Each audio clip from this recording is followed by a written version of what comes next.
ওকে, আমরা আজকে থেকে ফেরাস ফাউন্ডারি প্র্যাকটিস শুরু করব। কাস্ট আয়রন একটা টপিক, সেটা মনে হয় তোমরা আর কোথাও পড়োনি। তুমি তো ফিজিক্যাল মেটালজি থেকে কাস্ট আয়রন পড়ানো হয়েছে?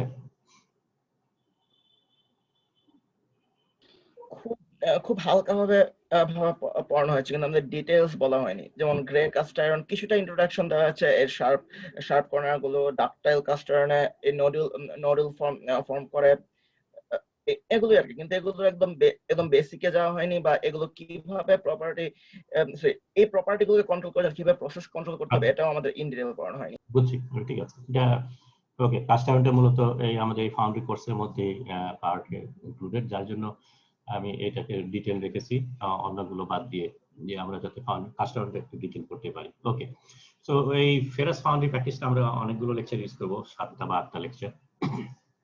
আজকে আমাদের মূলত পার্ট হলো কাস্ট আয়রনকে চেনা, families of cast iron.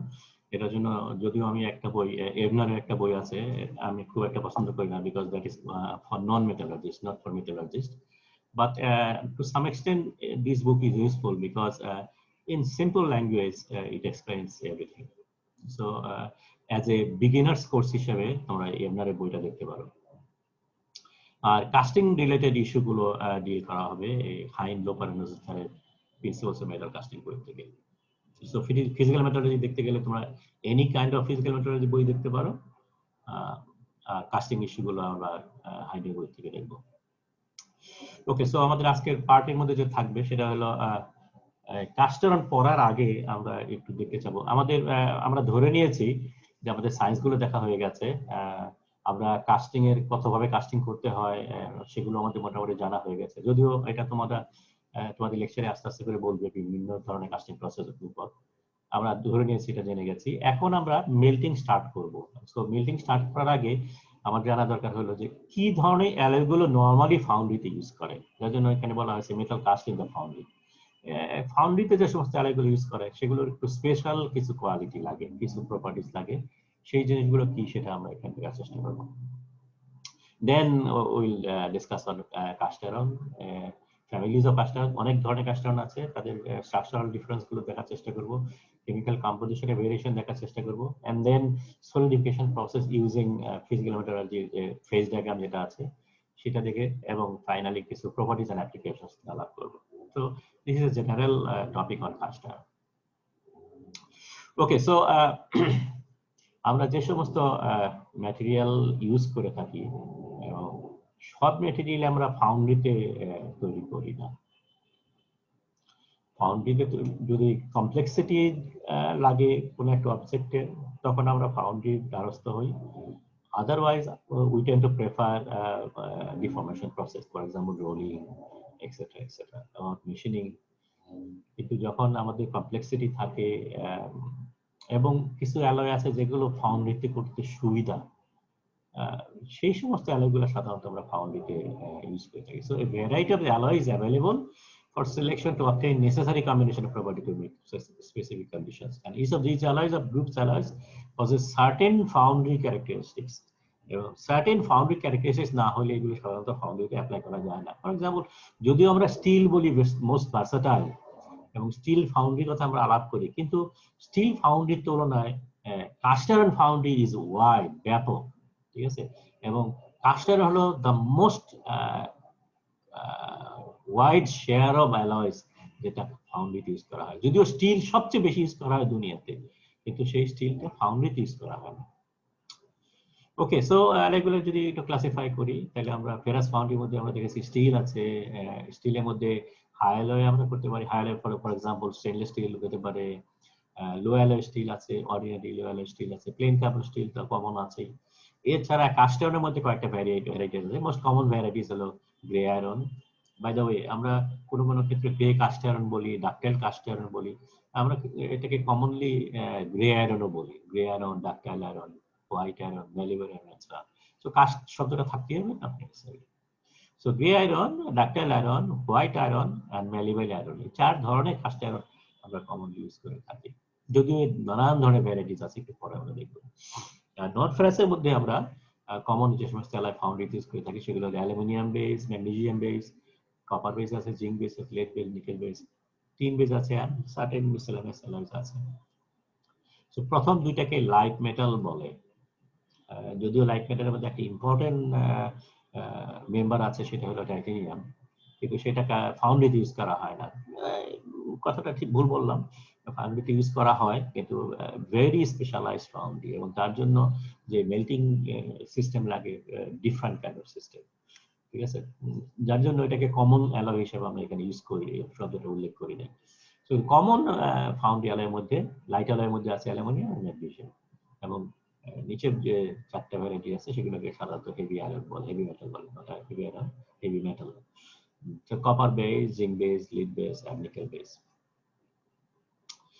Okay, foundry alloy select করতে গেলে পরে অনেকগুলো প্রপার্টি আছে। নরমালি আমরা অ্যালয় সিলেক্ট করার জন্য একটা ম্যাটেরিয়াল সিলেক্ট করার জন্য ইউজ করে থাকি। তার মধ্যে কিছু গ্রুপে ফেলেছে এখানে, যেমন cost, corrosion resistance, strength, toughness, weight. This are the general properties. Special প্রপার্টির মধ্যে আছে কাস্টিং প্রপার্টিজ, এখানে উল্লেখ করার বিষয় সেটা হলো melting point, fluidity, mode of solidification, shrinkage, etc. So these are the common properties যেগুলো ultimately decide করে কোন অ্যালয়টা ফাউন্ড্রিতে ইউজ করা যাবে। Melting point, okay, melting point as low as possible হলে আমাদের জন্য সুবিধা। Fluidity must be very high. Mode of solidification, okay, যদিও বিভিন্ন ধরনের mode of solidification ইউজ করা যেতে পারে, কিন্তু we tend to prefer skin কি বলে রেখে স্কিন ফ্রিজিং বেজ অ্যালয়, অর্থাৎ একটা টেম্পারেচার মেল্ট করে, তাহলে পরে এতে ফ্লুইডিটি বেটার থাকে। শ্রিঙ্কেজ এটা ওয়াইড ভ্যারাইটিতে থাকে। High and low temperature properties আছে, electrical property, susceptible to heat treatment, তার মানে কিছু অ্যালয় আছে হিট ট্রিটমেন্ট করে প্রপার্টি এনহ্যান্স করা যায়, special property requirement of wear, machinability, etcetera etcetera. এছাড়া আরো কতগুলো প্রপার্টি আছে যেগুলো আমরা খুব একটা পরিচিত না, যেমন tradition, appearance, personal preference, sales effort for certain alloys. যে সেলস মানুষ আছে সে তোমাকে গসাইয়া দিল একটা অ্যালয়, ঠিক আছে। So this is the number 14। So personal preference কিছু অ্যালয় আছে, আমার এই অ্যালয়টা বেশি ভালো লাগে, সো আমি এটাই বেশি করে কমফোর্টেবল ফিল করি। অ্যাপিয়ারেন্স পুরো পার্টিকুলার পারপাসের জন্য দেখতে, golden colour for example, white colour for example. So colour একটা আছে। ট্র্যাডিশন, বাই ট্র্যাডিশন এই কাজটা করতে গেলে নরমালি এই অ্যালয়টা ইউজ করে। সো এই ধরনের ট্র্যাডিশন আছে, আমরা এগুলো সচরাচর দেখে থাকি।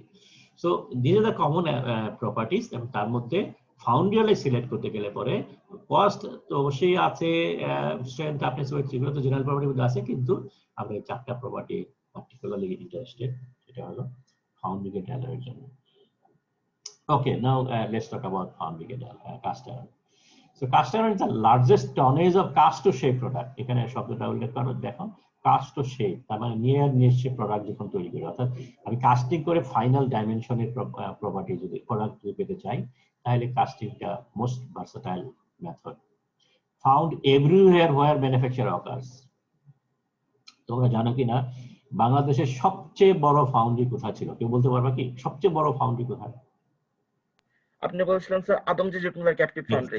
এক্স্যাক্টলি, আদমজি জুট মিলের সবচেয়ে বড় foundry.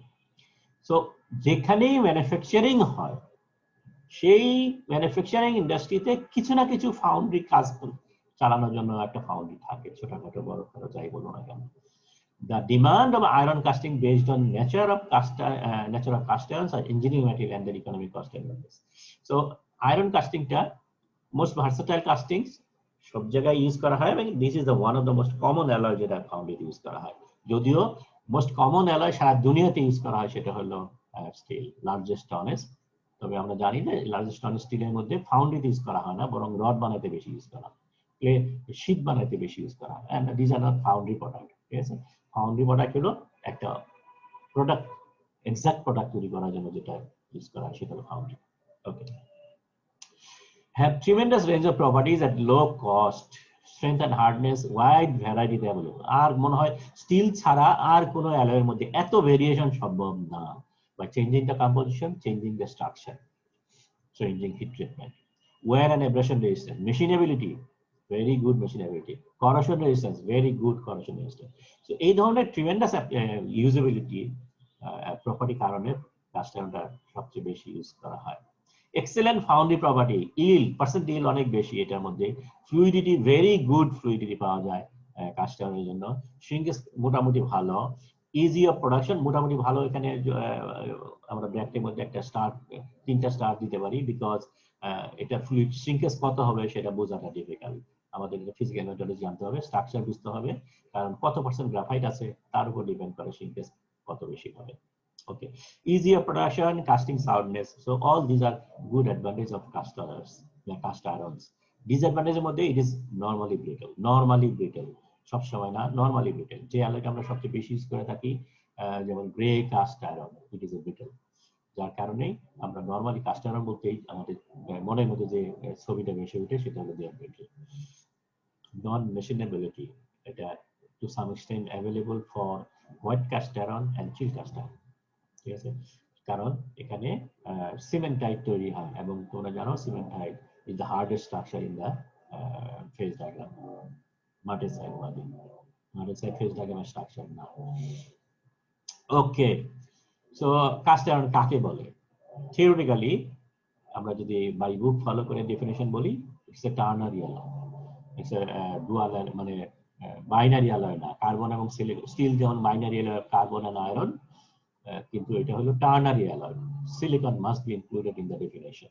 So complex alloys of iron, carbon and silicon, carbon can be up to 4% and silicon up to 3.5%, ঠিক আছে, where carbon present in either graphite form, pure carbon hexagonal structure in the free form, powdery form, or as an intermediate iron carbide solid form. Iron carbide compound হিসেবে থাকে iron carbide Fe3C, orthorhombic structure, সেটা সম্বন্ধে তোমরা physical মেথডে জেনেছো। Ductility is very low, দুইটাই যে ফর্মেই থাকুক না কেন, আইদার গ্রাফাইট ফর্মে অর আয়রন কার্বাইড ফর্মে, দুইটাই ductility is very low and cannot be rolled, drawn or worked at room temperature. So rolling, forging or any kind of working করা যায় না at room temperature, যার কারণে বলা হয় যে casting is the only suitable way to produce object using these alloys. That's why they are called casting. So এবং এটার একটা বড় একটা অ্যাডভান্টেজ বলবো যে solidifies with an integrity. Integrity থাকা মানে melting point can be as low as possible, so বেশি সময় ধরে লিকুইড থাকে, as a result fluidity is excellent for this type of alloy to be cast. Wide variation in types and properties are achieved by variation in composition, carbon silicon বাড়িয়ে কমিয়ে সেটা করা যায়। অন্যান্য অ্যালয় অ্যাড করেও আমরা strength বাড়াতে পারি, হার্ডনেস বাড়াতে পারি, কমাতে পারি। Varying melting and casting condition আমরা কুলিং এর বাড়িয়ে কমিয়ে, ইনিকুলেশন অ্যাড করে না করে, এবং হিট ট্রিটমেন্ট করে। সো এই ওয়াইড ভেরিয়েশন অ্যাভেলেবল, নানান ধরনের এখানে ভেরিয়েবল আমরা অ্যাড করতে পারি, ইউজ করতে পারি টু হ্যাভ এ ভার্সেটাইল রেঞ্জে মেকানিক্যাল প্রপার্টি পাওয়ার জন্য। Classification of cast iron usually done by the form of carbon. Carbon কত % আছে সেটা না, form of carbon, কার্বন কি ফর্মে আছে তার উপর বেস করে কাস্ট আয়রনকে ক্লাসিফাই করা হয়। এবং কমন ফর্ম যেটা সেটা হলো গ্রে আয়রন আর গ্রে কাস্ট আয়রন, যেখানে কার্বন ফ্লেক হিসেবে থাকে।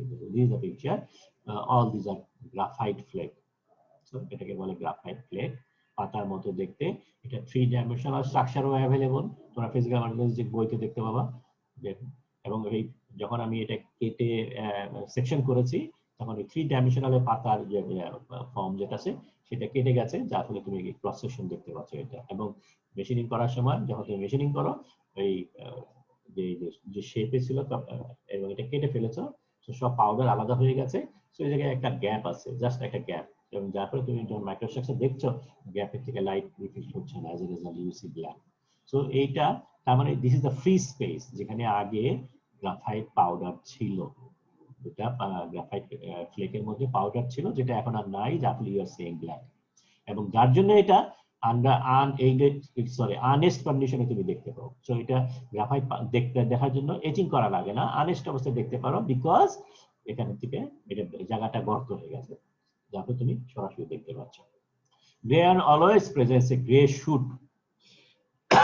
গ্রাফাইট যেহেতু পাউডারি, সো তুমি যখন একটা ফ্র্যাকচার সারফেস দেখবা, ফ্র্যাকচার সারফেস হাত দিয়ে আঙ্গুল ঘষা দিবা, তখন হাতের মধ্যে গ্রাফাইট পাউডার লেগে যাবে। সো এটার অ্যাপিয়ারেন্স দেখে এটার নাম হচ্ছে গ্রে কাস্ট আয়রন। এটার appearance grey because graphite grey কালারের, যার জন্য এটার নাম হচ্ছে গ্রে কাস্ট আয়রন। অ্যাপিয়ারেন্সের কারণে এটার নাম হচ্ছে গ্রে কাস্ট আয়রন।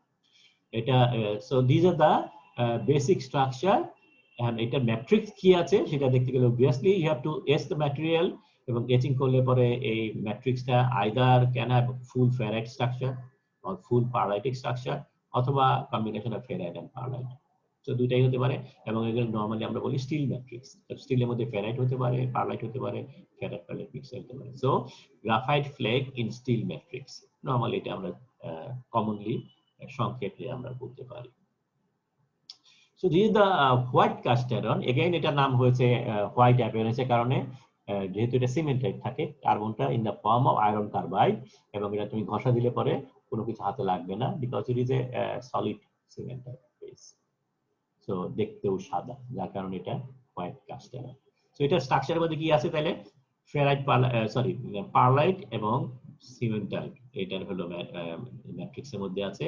সাদাগুলো হলো সিমেন্টাইড, এই কালোগুলো হলো পারলাইট, এবং এটা ইনিশিয়ালি অস্টেনাইট ফর্ম করে এবং অস্টেনাইট পরে পারলাইটে কনভার্ট হয়, অস্টেনাইট ডেন্ড্রাইটিক ফর্মে সলিড ওয়ে হয়। সো অস্টেনাইট পরবর্তী পর্যায়ে পারলাইট ডেন্ড্রাইটে চেঞ্জ হয়। সো এই পারলাইট গুলো ডেন্ড্রাইটের মতো দেখতে। সো এটা দেখে খুব সহজেই ডিস্টিংগুইশ করা যায় this is a white cast iron, এবং very hard obviously. Then there is malleable cast iron. Malleable cast iron means carbon গুলোকে একটা জায়গায় জড়ো করা হয়েছে by suitable heat treatment process, annealing বা মেলিয়েবলাইজিং ট্রিটমেন্ট বলে, যদিও it's a one kind of annealing treatment. তার মানে ভেরি স্লোলি কুল করা হয়, ফার্নেসের ভিতরে স্যাম্পলটা রেখে ভেরি স্লোলি কুল করা হয়। সো মেলিয়েবলাইজেশন, এটা র মেটেরিয়াল হলো হোয়াইট কাস্ট আয়রন। সো এই ডিউরিং লং সাইকেল অফ মেলিয়েবলাইজেশন ট্রিটমেন্টের সময় এই সিমেন্টটা ভেঙে যায়, সিমেন্টের ভেঙে গ্রাফাইট আলাদা হয়ে যায়। সিমেন্টের ভেঙে মানে আয়রন প্লাস গ্রাফাইট ফর্ম করা, এবং গ্রাফাইট গুলো যেহেতু লং টাইম এটা হায়ার টেম্পারেচার আছে, so they to coagulate with each other. যে জায়গায় ভাঙুক সেগুলো একসাথে জড়ো হয়ে, বিকজ অফ সারফেস টেনশন, একসাথে জড়ো হয়ে হয়ে এই ধরনের একটা শেপ আসে, এবং এই শেপটাকে বলে টেম্পার্ড কার্বন বা টেম্পার্ড গ্রাফাইট, যেটা বলি না। সো আনএস্ট কন্ডিশনে again this is a graphite powder, sample কাটলে পরে পাউডার গুলো সব লুজ হয়ে যায়। So you can see honest condition. This condition করলে পরে you will see the matrix again. So it is a ferrite matrix, সব সাদা, grain boundary দেখা যাচ্ছে। So এটা দেখে বোঝা যাচ্ছে this is a ferrite and this is a structure, অথবা পারলাইট যদি থাকে তাহলে পারলাইটিক স্ট্রাকচার হতে পারে। So this is a পারলাইটিক malleable iron, this is ferritic malleable iron, ঠিক আছে? পারলাইটিক malleable iron এ পারলাইট প্লাস ফেরাইট থাকতে পারে, 100% পারলাইট হতে হবে নট নেসেসারি। কিন্তু ফেরিটিক malleable iron মানে 100% ferrite, there is no pearlite. So এটা মনে রাখতে হবে। তাহলে আমরা যদি কোনো একটা সফটওয়্যার malleable iron পেতে চাই, স্ট্রেংথ কম, সেই সমস্ত ক্ষেত্রে আমরা ফেরাইটিক যাব। যদি আমরা একটা স্ট্রঙ্গার malleable iron পেতে চাই, তাহলে আমরা পারলাইটিক malleable করব, because perlite is stronger than ferrite. Okay, then there is another one, it's called nodular iron. Okay, by the way, এখানে malleable iron এটা নাম কেন হলো? Because initially cast iron যেটা তৈরি হতো, দুইটা cast iron হতো, একটা হলো white cast iron, একটা হলো grey cast iron. Grey cast iron very brittle, white cast iron very brittle. As a result, কিন্তু এটার অনেক অ্যাডভান্টেজ আছে। অ্যাডভান্টেজ মধ্যে এটা করোশন রেজিস্ট্যান্স খুবই ভালো, এটার স্ট্রেংথও খুব একটা খারাপ না, এবং তার অন্যান্য প্রপার্টি গুলো খুবই ভালো। অ্যাজ এ রেজাল্ট শুধু একটাই দুর্বলতা, সেটা হলো এটা ductility almost zero. So to some extent যদি ডাক্টিলিটিটাকে একটু ভালো করা যায়, তাহলে এটা ভালো অ্যাপ্লিকেশন হতে পারে। তো এইটা চিন্তার উপর বেস করেই এই স্টিলটা স্ট্রাকচারটা তৈরি করা হয়েছে, এই কাস্টার তৈরি করা হয়েছে, এবং এটার malleability is higher than grey iron or white iron, যার জন্য এটা নাম দেওয়া হয়েছিল malleable iron for the time being. ওই সময়ে malleable iron সবার আগে এসেছে, ডাক্টাইল আয়রন অনেক পরে এসেছে, ডাক্টাইল iron history about 30-40 years. So malleable iron যেহেতু প্রথমে এসেছে, এবং এটা হোয়াইট কাস্ট আয়রন বা গ্রে কাস্ট আয়রন হচ্ছে বেশি malleable, যার জন্য এটা নাম হচ্ছে malleable iron। ওকে, nodular iron nowadays এটা দিয়ে the most malleable iron, malleable iron এর চেয়েও এটা বেশি malleable and strength better.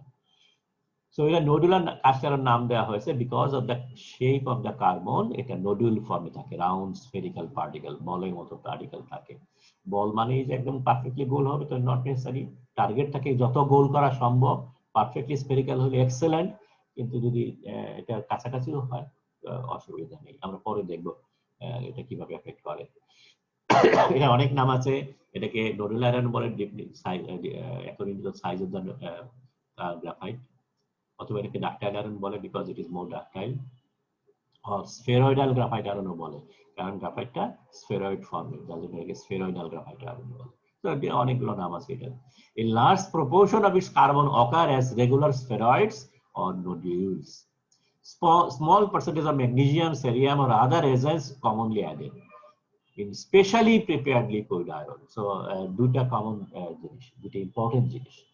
একটা হলো যে গ্রে কাস্টারের সাথে এই অ্যালুটা তফাৎ হলো, গ্রে কাস্টার কাস্টিং যদি তুমি করো তাহলে এটা কার্বনটা গ্রে গ্রাফাইট ফর্মে হয়ে যায়, গ্রাফাইট মানে এটা পাতার মতো হয়ে যাবে। কিন্তু এই যে এটা গোল করতে যদি হয়, গোল করার কারণ মানে গোল করার জন্য কিছু অ্যাডিটিভস দিতে হয়, যেটা হলো one of the most common additive is magnesium. সিরিয়ামে অ্যাড করা যেতে পারে, অন্য কিছু রেয়ার আর্থ ম্যাটেরিয়াল ইউজ করা যায়, তবে ম্যাগনেসিয়ামটা মোস্ট কমন। সো তার মানে নোডুলার আয়রন যদি তৈরি করতে হয় তোমাকে নোডুল্যান্ড দিতে হবে। এই নোডুল্যান্ড মানে যে কার্বনের শেপটাকে গোল করে দেয় সেটাকে বলে নোডুল্যান্ড, এবং magnesium is the common nodulant. So you must add nodulant during casting stage. সেটা হলো এক নম্বর। দুই নম্বর হলো you must have a specially prepared liquid iron, কারণ আয়রনটাকে যদি স্পেশালি প্রিপেয়ার না করো তাহলে পরে তোমার নোডুলার নাও হইতে পারে। কেন? বিকজ ফর এক্সাম্পল যদি তোমার লিকুইড আয়রনের মধ্যে সালফার বেশি থাকে তাহলে পরে ম্যাগনেসিয়াম যেটা দিচ্ছ, ম্যাগনেসিয়ামের অ্যাফিনিটি সালফারের প্রতি বেশি। অ্যাজ এ রেজাল্ট ম্যাগনেসিয়ামের যে মেইন পারপাস যাকে গোল করে দেওয়া, এবং তার জন্য free magnesium must be there in the liquid স্টেজে, ফ্রি ম্যাগনেসিয়াম থাকতে হবে। কিন্তু যদি সালফার থাকে এই ম্যাগনেসিয়ামটা সালফারের সাথে রিঅ্যাক্ট করে ম্যাগনেসিয়াম সালফাইড হিসেবে কম্বাইন্ড হয়ে আলাদা হয়ে যাচ্ছে। সো তোমার লিকুইডের মধ্যে বাল্ক লিকুইডের মধ্যে ম্যাগনেসিয়াম পরিমাণ কমে যাচ্ছে, ইভেন জিরোর কাছাকাছি চলে যাচ্ছে। অ্যাজ এ রেজাল্ট নোডুলার আর হবে না, যার জন্য you must have a specially prepared liquid iron containing as low sulphur as possible, যার জন্য বলা হচ্ছে স্পেশালি প্রিপেয়ার্ড আয়রন। তো নরমালি যে পিগ আয়রনটা ইউজ করা হয় নোডুলার আয়রন তৈরি করার জন্য, that pig must contain low sulphur, অথবা যদি সালফার বেশিও থাকে তাহলে you have to do some additional test, যেটাকে additional step during manufacturing, this is called desulphurisation. তার মানে সালফারটাকে সরিয়ে ফেলার জন্য additional treatment. Normally calcium oxide add করে আমরা জানি ক্যালসিয়ামের অ্যাফিনিটি সালফারের মতো অনেক বেশি। সো ম্যাগনেসিয়াম অ্যাড করার আগে, সো নোডুলারাইজেশন ট্রিটমেন্টের আগে ডিসালফারাইজেশন ট্রিটমেন্ট করা হয় যাতে করে সালফারটাকে সরিয়ে ফেলা যায়। ওকে, সো এই হলো স্পেশাল একটা টেকনিক, এবং এই দুইটা টেকনিকে মাস্টার হওয়াটা ভেরি ডিফিকাল্ট। ঠিক আছে, ম্যাগনেসিয়াম কতটা দিচ্ছ, ম্যাগনেসিয়াম এক্সপেন্সিভ, ম্যাগনেসিয়াম কতটা দিচ্ছ, ম্যাগনেসিয়াম কতটা রিকভারি হচ্ছে, মানে কত পার্সেন্ট ম্যাগনেসিয়াম ইউজ করা হচ্ছে, আলটিমেটলি রিঅ্যাকশনে পার্টিসিপেট করছে, that is not an issue. দুই নাম্বার হলো এই যে তুমি যে সালফার রিমুভাল করছো, সালফার রিমুভালটা কতটুকু তোমার এফেক্টিভ হচ্ছে। তো এই সমস্ত জিনিসের কারণেই নোডুলার আয়রন বা ডাকটাইল আয়রন তৈরি করা ডিফিকাল্ট। আমাদের দেশে এখনো কেউ মাস্টার হতে পারেনি এই নোডুলার আয়রন তৈরি করার জন্য। অনেকে চেষ্টা করছে নোডুলার আয়রন তৈরি করার জন্য। Okay, anyway, ductility is the highest in this type of cast iron. Present bright steely surface when fractured. তো যেহেতু এটা নোডুল ফর্মে হয়ে গেছে, যার ফলে তোমার ম্যাট্রিক্সটা ফ্র্যাকচার সারফেসটা ব্রাইট স্টিলের মতো দেখতে সারফেস।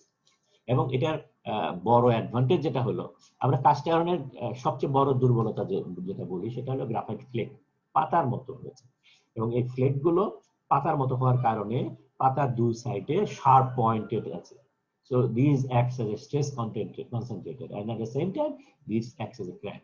ঠিক আছে, সো গ্রাফাইটটা ক্র্যাকের মতো কাজ করে। সো এই ক্র্যাকটা যদি দূর করতে পারি, তার মানে এটাকে যদি সামহাউ গোল করে দিতে পারি, তখন এটা ক্র্যাকের প্রপার্টি থাকবে না। সো এটা তখন ক্র্যাক ইনিশিয়েটর হিসেবে কাজ করবে না, স্ট্রেস কনসেন্ট্রেটর হিসেবে কাজ করবে না। সো এইটা যদি করতে পারি তাহলে I can have the properties of steel, because ব্যাকগ্রাউন্ডে কি আছে, ব্যাকগ্রাউন্ডে বেসিক্যালি স্টিল আছে, ফেরাইট পার্লাইট, স্টিলের ফেরাইট পার্লাইট স্ট্রাকচার, ব্যাকগ্রাউন্ডে ফেরাইট পার্লাইট স্ট্রাকচার আছে। এই ব্যাকগ্রাউন্ডের প্রপার্টি আমরা নরমালি পাই না, কারণ graphite is the controlling or dominating structure. So গ্রাফাইটটাকে যদি আমি নালিফাই করে দিতে পারি, কিভাবে, এটাকে গোল করে দিতে, তাহলে পরে আমি স্টিলের প্রপার্টি পেতে পারি। At the same time cast আয়রনের প্রপার্টি পেতে পারি। সো কাস্ট আয়রনের প্রপার্টি কি? Excellent corrosion resistance property, excellent wear resistance property, excellent machinability. So এই সব প্রপার্টি গুলো স্টিলের প্রপার্টির সাথে যোগ হচ্ছে। So it becomes a super alloy. ঠিক আছে, সো এই অ্যাডভান্টেজটা সম্ভব যদি আমরা এই স্ট্রাকচারকে এভাবে মডিফাই করতে পারি। Okay. Then there are some important categories of steel আছে আর আয়রন আছে আরো কিছু, যেমন মটলড আয়রন। মটলড আয়রনটা হলো মানে কম্পোজিশনটা এমন স্টেজে আছে মাঝামাঝি, কিছু স্ট্রাকচারের মধ্যে কিছু গ্রে আয়রন আছে, তার মানে কিছু গ্রাফাইট ফ্লেক আছে, আবার কিছু মানে অন্য জিনিসও আছে, হোয়াইট কারণ হোয়াইট কাস্ট আয়রনও আছে। সো তুমি ফেরাইট পারলাইটও পাবা, পারলাইট সিমেন্টেডও পাবা, এট দ্য সেম টাইম গ্রাফাইটও পাবা। So this is called mottled iron. তার মানে তোমার কম্পোজিশনের ঠিক মতো অ্যারেঞ্জ করা হয়নি, কাস্টিং টেকনিক ঠিক মতো সেট করা হয়নি। চিল কাস্ট আয়রন, তার মানে তোমার সারফেসে যদি কোনো মানে কাস্ট আয়রন, তোমার এটার স্ট্রাকচারটা আর কেমিক্যাল কম্পোজিশনটা এমন ভাবে ডিজাইন করা হয়েছে যাতে গ্রে আয়রন তৈরি হয়, কিন্তু আনফরচুনেটলি সারফেসে যদি কোনো জায়গায় চিলিং কন্ডিশন থেকে যায় বা তুমি যদি অ্যাপ্লাই করো, তাহলে সারফেসের ওই চিলিং জায়গাটার মধ্যে চিল হওয়ার কারণে, কুলিং রেট ফাস্ট হওয়ার কারণে, আমরা পরে দেখবো cooling rate is an issue, cooling rate fast হওয়ার কারণে ওই জায়গায় গ্রে কাস্ট আয়রন না হয়ে হোয়াইট কাস্ট আয়রন হয়ে যায়। So this is called chill cast iron. তাহলে basically it is a grey cast iron, কিন্তু সারফেসে কোনো কোনো জায়গায় চিলিং হওয়ার কারণে হোয়াইট হয়ে গেছে।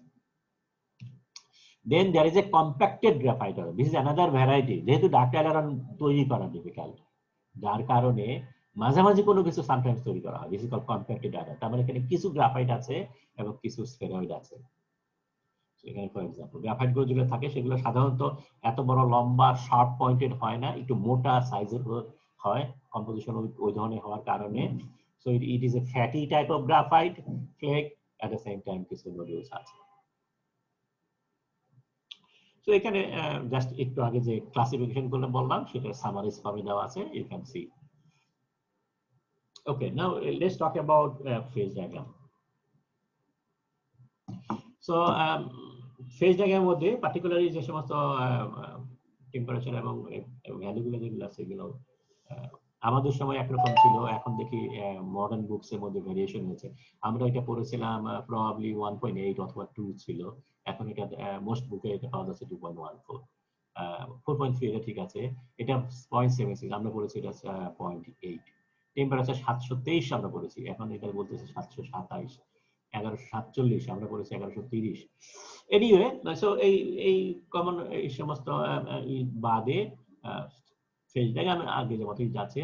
So there is utility point এবং ইউটিলিটি স্ট্রাকচার যেটা সেটা হলো অস্টেনাইট প্লাস সিমেন্টাইট, এটার নাম হলো লেডেবোরাইট তোমরা জানো। আর এটা হলো eutectoid structure, it is a mixture of ferrite and cementite, যেটাকে বলে pearlite. So this is a pearlite, 100% pearlite, this is 100% ledeburite. So this is iron carbide system. Okay, so এই ধরনের একটা অ্যালয় যদি তৈরি থাকে তাহলে পরে এই ধরনের একটা অ্যালয় আমরা জানি এই পর্যন্ত হলো স্টিল এবং এরপর হলো কাস্ট আয়রন।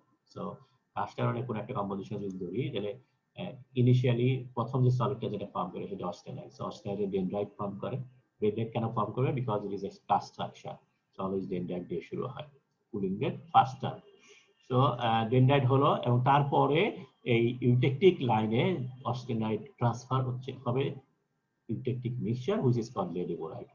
সো তাইলে পরে আমরা এখানে পাবো লেডেবোরাইট পাবো প্লাস প্রাইমারি, এটা যেহেতু প্রাইমারি অস্টেনাইট সাইডে আছে, সো প্রাইমারি অস্টেনাইট থাকবে আর লিকুইডটা লেডেবোরাইটে কনভার্ট হবে। সো প্রাইমারি অস্টেনাইট ডেনড্রাইট প্লাস লেডেবোরাইট, সেটা হলো এখানকার স্ট্রাকচার। যখন এখানে হয়ে যাবে তখন অস্টেনাইট সব ট্রান্সফার হয়ে যাবে। সো আমরা যখন নিচে যাব তখন আমরা পাবো হলো এই অস্টেনাইট ডেনড্রাইট, এটা হয়ে যাবে পারলাইট ডেনড্রাইট। লেডেবোরাইট যেটা হয়ে যাবে সেটা হবে ট্রান্সফর্ম লেডেবোরাইট, যেটা আমাদের পারলাইট এবং সিমেন্টাইট। তো ওভারঅল আমরা পাবো ডেনড্রাইট, পারলাইটে ডেনড্রাইট পাবো প্লাস কিছু পারলাইট এন্ড সিমেন্টাইট পাবো। সো এই হলো structural modification. This is iron carbide system. এখন আমরা যেহেতু গ্রে কাস্ট আয়রন যদি পড়ি তাহলে আয়রন কার্বাইড না বলে আয়রন গ্রাফাইট সিস্টেম পড়তে হবে। তো যখনই গ্রাফাইট ম্যাট্রিক্সে স্ট্রাকচারে চলে আসে তখন এই এই ভ্যালুগুলা মডিফাই হয়ে যায়। এই লাইনটা উপরে উঠে যায়, এই লাইনটা উপরে উঠে যায়, এই পয়েন্টগুলো সব এদিকে সরে যায়, এই পয়েন্টগুলো এদিকে সরে যায়, সব মানে পয়েন্টস গুলো বাঁ দিকে সরে যায় এবং টেম্পারেচার লাইনগুলো উপর দিকে উঠে যায়।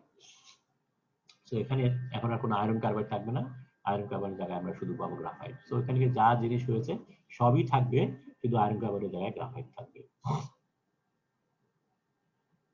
ওকে, সো তার মানে এই লাইনটা উপরে উঠে গেছে, lower carbon level for ACM line and eutectic point, সেটা উপরে উঠে গেছে।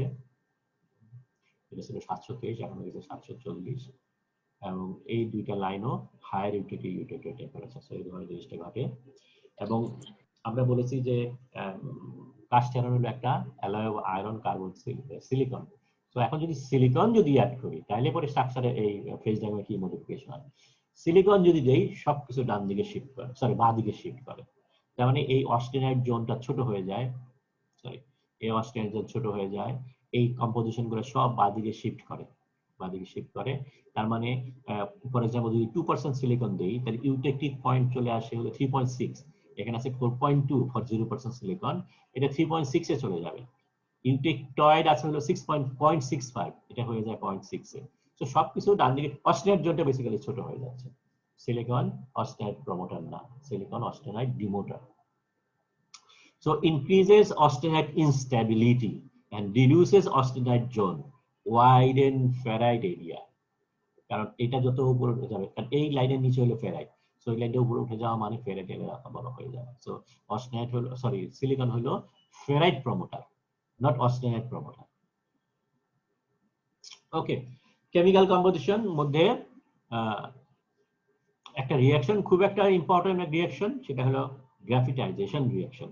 তার মানে আয়রন কার্বাইড বা সিমেন্টাইট যেটা বলি, সিমেন্টাইট ফেজ ভেঙে যায়, ভেঙে যে নিয়ে ফেরাইট প্লাস গ্রাফাইট ফর্ম করে।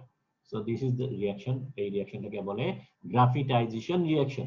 Without this graphitization reaction grey cast iron or ductile cast iron or malleable cast iron will not form. ঠিক আছে, তার মানে এই রিঅ্যাকশন যদি না হয় তাহলে গ্রাফাইট ফর্ম করবে না, শুধুমাত্র এটা থেকে যাবে, তখন structure would be white cast iron.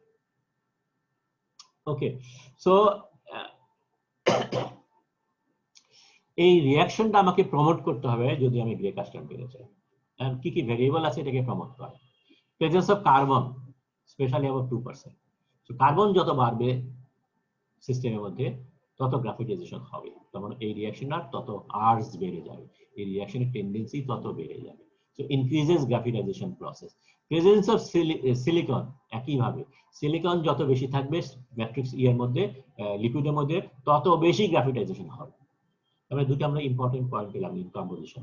তুমি যদি গ্রে কাস্ট আয়রন পেতে চাও তাহলে তোমার অ্যালয়ের মধ্যে কার্বন বাড়াতে হবে, সিলিকন বাড়াতে হবে। আদার এলিমেন্ট হেল্পিং গ্রাফিটাইজেশন, তার মধ্যে হলো কমন হলো কপার এবং নিকেল। তার মানে তাহলে চারটা এলিমেন্টের কথা আমরা আলাপ করতে পারি। একটা হলো carbon, the most strong influence, তারপরে সিলিকন, তারপরে কপার, তারপরে নিকেল। এই চারটা হলো এই গ্রাফিটাইজেশনকে হেল্প করে। তো তুমি যদি গ্রে কাস্ট আয়রন পেতে চাও তাহলে এই চারটা এলিমেন্ট সবসময় স্ট্রাকচারের মধ্যে অ্যালয়ের মধ্যে বেশি থাকতে হবে। এলিমেন্ট ইনহিবিটিং গ্রাফিটাইজেশন প্রসেস, যে এই রিঅ্যাকশনটা হতে দেয় না, সেগুলো হলো ম্যাঙ্গানিজ, মানে বাকি যে manganese, sulphur, phosphorus, chromium, vanadium, molybdenum etcetera etcetera. ঠিক আছে, তো তার মানে ম্যাট্রিক্সের মধ্যে যদি এই এলিমেন্টগুলো বেশি থাকে তাহলে পরে গ্রাফিটাইজেশন প্রসেস হবে না। তার মানে তুমি যদি গ্রে কাস্ট আয়রন পেতে চাও তাহলে এনশিওর করতে হবে এই এলিমেন্টগুলো যেন ইন জেনারেল কম থাকে। ঠিক আছে, ফসফরাসের কথা একটু ডিফারেন্ট, একটু পরে আমরা আলাপ করছি।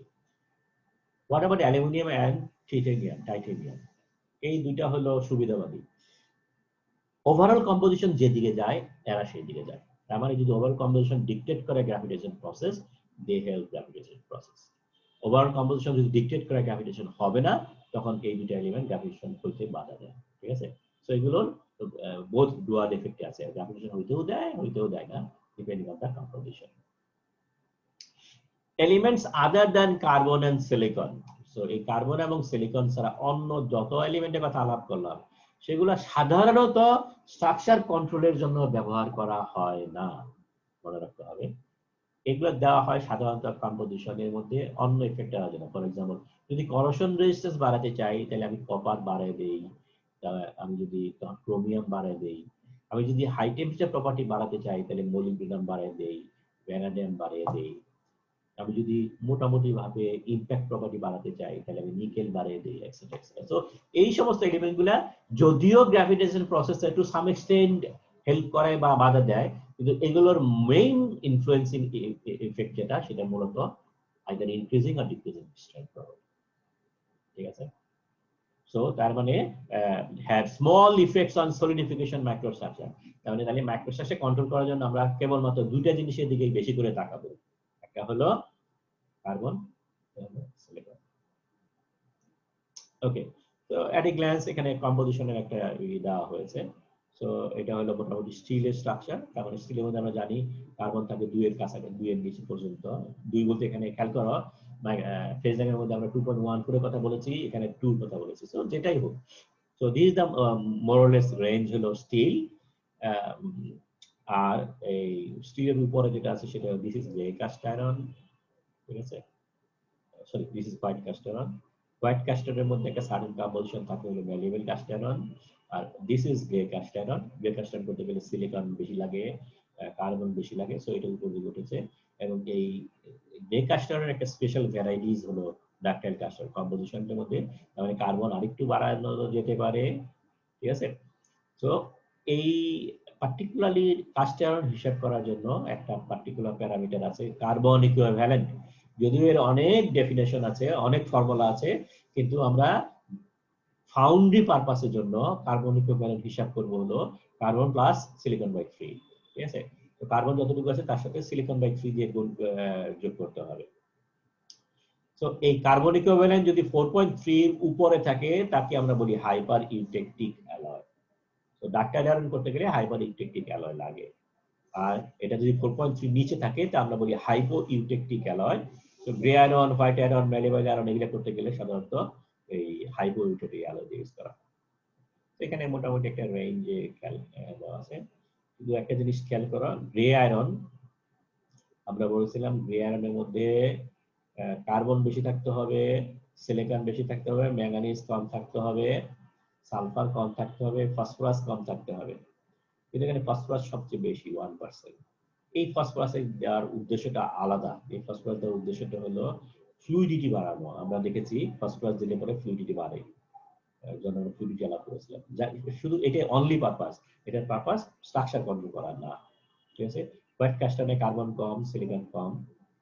ম্যালিয়েবল আয়রনের মধ্যে ম্যালিয়েবল আয়রন হোয়াইট কাস্টন থেকে তৈরি করা হয়, সুতরাং এটাকে আগে সলিউশন করতে হবে হোয়াইট কাস্টন ফর্মে, যার জন্য কম্পোজিশন হোয়াইট কাস্টনের মধ্যে। এখানে ক্যালকুলেট দেখো হোয়াইট কাস্টনের বড় একটা রেঞ্জ, তার মধ্যে স্পেশাল একটা এলাকা হলো ম্যালিয়েবল আয়রন।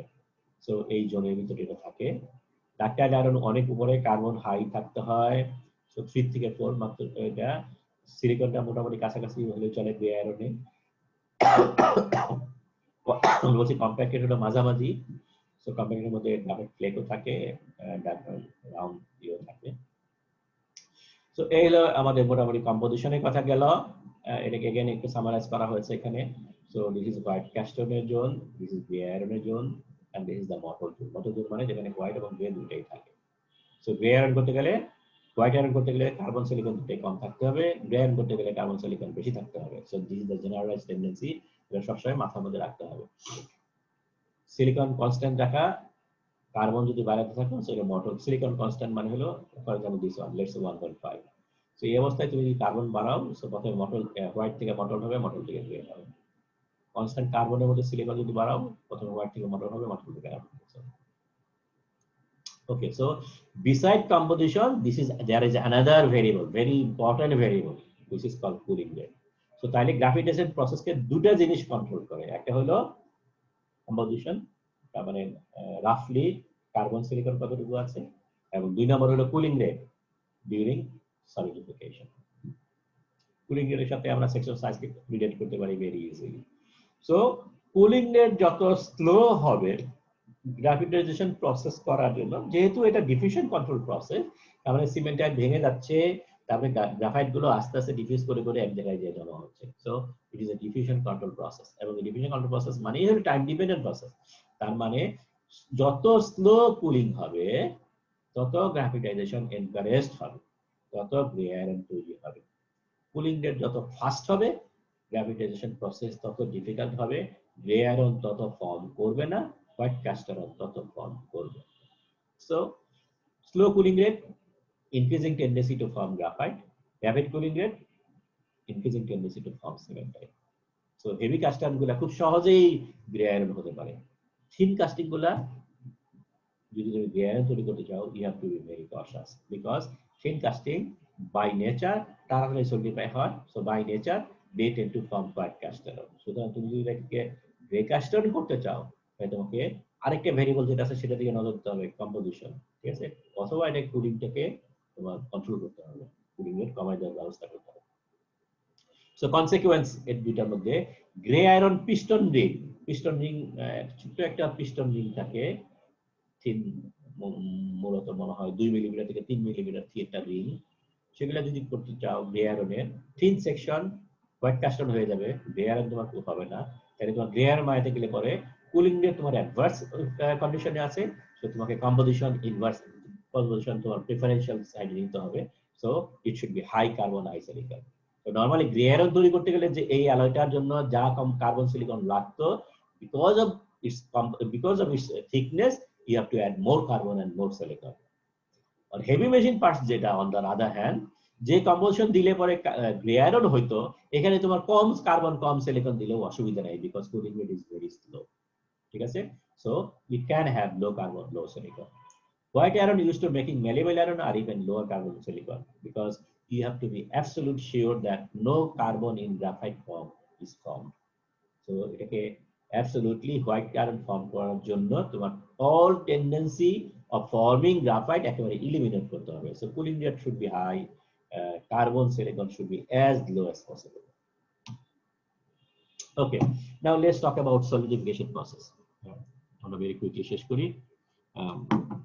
সলিডিফিকেশন প্রসেসের মধ্যে এখন সিলিকন যদি দেই, আমি একটা কথা বলেছি, কার্বন মানে কম্পোজিশন গুলো সব বাঁ দিকে শিফট করে, কিন্তু আরেকটা জিনিস করে, সেটা হলো আমরা ইউটেকটিক লাইন এবং ইউটেক্টেড লাইন যেটা বলেছিলাম 1140 বা 1147 এর কথা বা 1152 কথা বলেছিলাম, আসলে এটা একটা জোনে হয়ে যায়। তার মানে একটা লাইন তখন আর একটা লাইনে থাকে না, তখন আইসোথার্মাল লাইন হয় না, এটা একটা জোন অফ ইউটেকটিক ফর্ম করে অথবা জোন অফ ইউটেক্টয়েড ফর্ম করে। সো এটা হলো ইউটেক্টয়েড জোন, যেখানে এই ইউটেকটিক জোন, যেখানে ইউটেকটিক রিঅ্যাকশনটা হয় at a wide range of temperature. Similarly eutectoid জোনও একটা ওয়াইড জোনে হয়। তাহলে এখানে আমরা যদি একটা যে কোনো একটা কম্পোজিশন দেখি, ফর এক্সাম্পল এই অ্যালয়টার কথা চিন্তা করি, তাহলে ইনিশিয়ালি এই পয়েন্ট 1 এ অস্টেনাইট ডেনড্রাইট ফর্ম করবে। সো অস্টেনাইট ডেনড্রাইট দিয়ে শুরু হবে সলিডিফিকেশন, 2 এ যখন আসবে তখন অস্টেনাইট ডেনড্রাইট শেষ হয়ে যাবে, তখন শুধু অস্টেনাইট ডেনড্রাইট প্লাস লিকুইড থাকবে। এখন এই লিকুইডটা ইউটেক্টয়েড রিঅ্যাকশন করবে ডিপেন্ডিং অন তোমার ওখানকার আর্টস কেমন আছে, অর্থাৎ এখানে গ্রে কাস্টন করার মতো ফ্যাসিলিটি, অর্থাৎ গ্রে কাস্টন করার মতো অল সুবিধা তোমার এখানে আছে কিনা। যদি থাকে তাহলে ইউটেকটিক ফর্ম করবে, যে ইউটিটা হবে অস্টেনাইট প্লাস গ্রাফাইট, এবং তখন স্ট্রাকচারটা হবে গ্রে আয়রন আর নোডুলার আয়রন। আর যদি এরকম টেন্ডেন্সি গ্রাফিটেশন টেন্ডেন্সি না থাকে, তাহলে এটা ইউটেকটিক ফর্ম করবে, সেটা হলো অস্টেনাইট প্লাস সিমেন্টাইট, তখন হোয়াইট কাস্টার ফর্ম করবে। সো আসলে কাস্টারনটা হোয়াইট হবে না গ্রে হবে না নোডুলার হবে, এটা এই জোনের মধ্যেই কিন্তু সব শেষ হয়ে যায়, এই জোনের মধ্যেই আলটিমেটলি ডিসাইড হয়ে যায় এটা কি ফর্মে হয়ে যায়। ওকে, সো 3 যখন ক্রস করলো, তার মানে ইউটেকটিক ট্রান্সফরমেশন শেষ হয়ে গেল, and at the end of solidification, eutectic transformation শেষ হওয়া মানে সলিডিফিকেশন শেষ হয়ে গেছে। তো সলিডিফিকেশন শেষ হয়ে যাওয়ার পরে আমরা দুই ধরনের স্ট্রাকচার পাবো, আইদার অস্টেনাইট প্লাস গ্রাফাইট, অস্টেনাইট মানে primer অস্টেনাইট, that is the permanent structure, so austenite, or either যদি গ্রাফাইট ফর্ম করে গ্রাফাইট হবে, অথবা সিমেন্টাইট ফর্ম করে cementite. So austenite plus cementite or austenite plus graphite এটা ফর্ম করবে, ঠিক আছে। এবং এই 3 থেকে 4 এর মধ্যে বেসিক্যালি সলিড স্টেট ট্রান্সফরমেশন শুরু হবে এখানে থেকে, এবং এখানে বেসিক্যালি যা হয় অস্টেনাইট থেকে অস্টেনাইট, আমরা যে লাইনটি অস্টেনাইট এরকম হয়ে গেছে, সো অস্টেনাইটের কার্বন সলিউরিটি আস্তে আস্তে কমে যাচ্ছে। সো কার্বন সলিউরিটি কমে যাওয়া মানে এক্সেস কার্বনটা বেরিয়ে যেতে হবে। সো এক্সেস কার্বনটা বের হবে, কোন ফর্মে বের হবে ডিপেন্ড করে তোমার স্ট্রাকচারের মধ্যে কি আছে, আইদার গ্রাফাইট আছে আর কার্বাইড আছে। যদি গ্রাফাইট থাকে তাহলে অস্টেনাইটটা বেরিয়ে যাবে কার্বন গ্রাফাইট ফর্মে, আর যদি কার্বাইড থাকে তাহলে অস্টেনাইটটা বেরিয়ে যাবে কার্বাইড ফর্মে। সো বেসিক্যালি যা ছিল তার উপরে এই জিনিসটা তৈরি হয়ে জমতে থাকে। এখন এইখানে ট্রান্সফরমেশন যেটা হবে সেটা নানান ধরনের ট্রান্সফরমেশন হতে পারে, ভেরি কমপ্লেক্স, আমরা ম্যালিভেলেন্ট ফরমেশন সময় এটা ডিটেইল আলাপ করব। সো সাম এক্সাম্পল বলতে পারে যে অস্টেনাইটটা আইদার ফেরাইট প্লাস গ্রাফাইট হতে পারে, সো এটা হবে ফেরিটিক গ্রাফাইট আয়রন বা নোডুলার আয়রন, অথবা অস্টেনাইট কমপ্লিটলি পারলাইটে ট্রান্সফার হতে পারে, তখন এটা হবে পারলাইটিক, যদি এটা কার্বাইড থাকে তো পারলাইটিক হতে পারে, অথবা তুমি এমন হতে পারে যে গ্রাফাইট থাকে pearlite plus ferrite plus graphite হতে পারে, তখন এটাকে পারলাইটিক আয়রন বলা হয়। So depending on cooling and this condition এই ধরনের স্ট্রাকচার ফর্ম করবে, এবং 5 যাওয়ার পরে সলিড স্টেট ট্রান্সফার শেষ হয়ে গেল। So this is about the solidification process of cast iron. মনে হয় this is the last one. So মাইক্রোস্ট্রাকচারের কথা যদি চিন্তা করি, তাহলে আমরা বিভিন্ন ধরনের মাইক্রোস্ট্রাকচার পেলাম, white iron, mottled iron, chilled iron, grey iron, এবং এটা সলিড ডিভিশনের মধ্যেই শেষ হয়ে যাচ্ছে, এবং রুম টেম্পারেচার মাইক্রোস্ট্রাকচার রিফ্লেক্ট করে সলিড ডিভিশনে যা ফর্ম হচ্ছে সেটার উপরেই, এবং প্রপার্টি আসলে ওসিবিএল স্ট্রাকচার উপরে ডিপেন্ড করে কি ধরনের স্ট্রাকচার হলো। সো কমন ফেজ যেটা থাকে সেটা হলো গ্রাফাইট থাকবে, সিমেন্টে থাকতে পারে, ফেরাইট পারলাইট আছে, স্টিরাইট বলে একটা কম্পাউন্ড আছে যেটা eutectic of iron and iron pearlite, iron ferrite, sorry iron phosphide. So phosphorus যদি থাকে আয়রন ফসফাইড ফর্ম করে, এবং এই আয়রন ফসফাইড আয়রনের সাথে রিঅ্যাক্ট করে একটা কম্পাউন্ড ফর্ম করে, ইউটেকটিক ফর্ম করে, দিস ইজ কল্ড স্টিরাইট। সেটা থাকতে পারে, অস্টেনাইট হতে পারে, যদি আমি হিট ট্রিটমেন্ট করি তাহলে পরে মার্টেনসাইট ফর্ম করতে পারে। সো এই ধরনের one or more structure finally settle করতে পারে। সো আরো ডিটেইল যদি বলি তাহলে গ্রে আয়রনের মধ্যে লেভেলের graphite main carbon forming, matrix এর মধ্যে ফেরাইট ভ্যালি হতে পারে, ফ্র্যাকচার গ্রেইশ ফ্র্যাকচার হবে, সলিড ডিভিশনে যে স্ট্রাকচারে জেনারেট করে।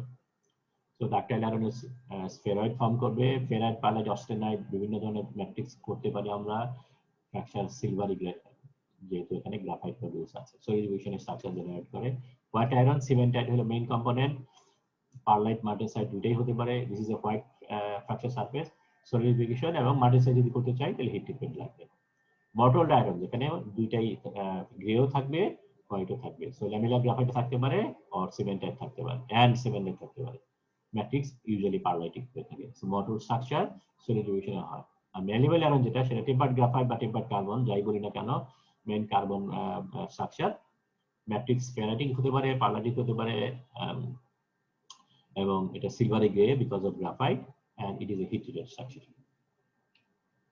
প্রপার্টি লাস্টে যেটা আছে আমরা বলছি ওয়াইড রেঞ্জে ভ্যারি করতে পারে প্রপার্টি, এবং property is dictated by microstructure.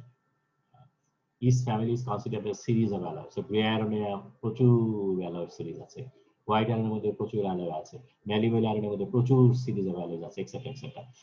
So this is the common white iron দেখো hardness very high, mineral hardness 550 এর উপরে because of the presence of cementite and perlite. So gray iron a common application, motor block, piston ring, heavy machine parts, crankshaft, আমাদের যে ম্যানহোলের ঢাকনা যেগুলো বলেছি, etc etc.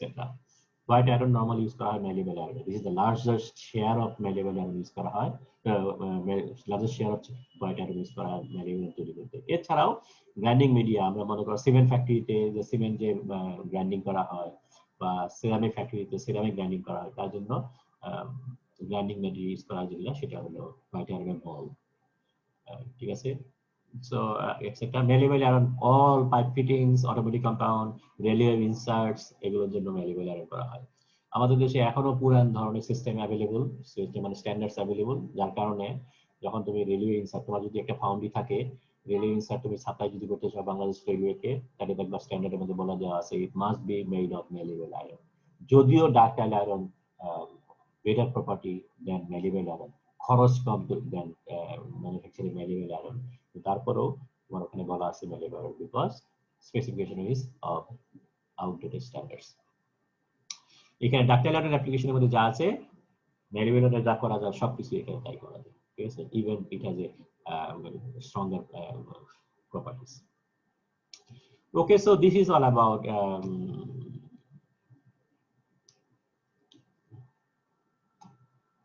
general classification of cast iron. কোনো question যদি থাকে স্যার, বলো।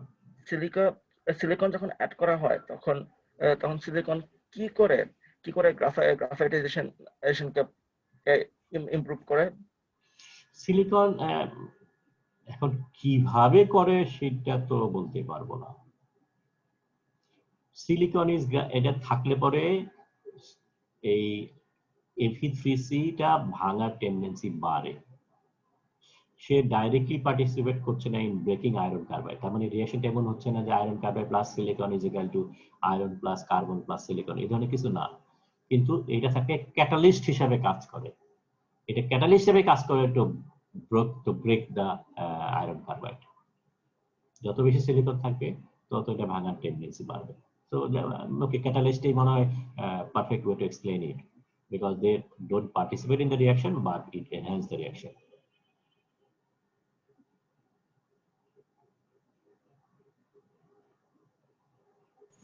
Sir হুম, sir presentation নিয়ে একটু একটা কোশ্চেন ছিল বলো। স্যার। প্রেজেন্টেশন তো স্যার বুধবারে, স্যার বুধবারে ওই রিপোর্ট আর স্লাইড গুলো কি স্যার সোমবারের মধ্যে জমা দেব? আমাদের বলছিলাম 2 দিন আগে জমা দিতে হবে, তাইলে আমি যে দেখতে পারি, কারণ তোমাদের মার্কিং করতে হবে, তো মার্কিং করতে বলে আগে থেকে আমি যদি দেখি তাহলে করে সুবিধা হয়। তো সেই হিসাবে তোমাদেরকে আমি স্যার কোশ্চেন। 2 দিন আগে বলতে কি সোমবার? ওকে, তোমার বুধবারে আছে, অ্যাটলিস্ট মঙ্গলবারের মধ্যে তো দিবা নাকি? জি স্যার। ওকে, জি স্যার। ঠিক আছে। সো তোমরা সবাই প্রেজেন্টেশনের জন্য প্রিপেয়ার থাকবা। আমি যাকে খুশি তাকে কোয়েশ্চেন মানে প্রেজেন্টেশন জন্য বলতে পারি, সে যদি বলতে না পারে তাহলে পরে তার আমি সেভাবে মার্কিং করব, তখন আমি আরেকজনকে বলবো ঠিক আছে ও পারলো না, এবার তুমি বলো, ঠিক আছে। আমি শেয়ার করে বলবো না যে তুমি একটু বলো, তুমি জি একটু স্যার। বলো, যাতে তুমি 100% পুরো সিলেবাসটা যেন তোমার জানা থাকে, সেই কারণে আমি এই কথাটা বলেছি, ঠিক আছে। যদি একটা সিলেবাস 4 জনের বলো তাহলে পরে তুমি জি তো স্যার। ওই প্যারাগ্রাফই তুমি শিখলা, বাকিটা শিখলা না। ওকে, জি স্যার। ওকে, তাহলে আজকে শেষ করি।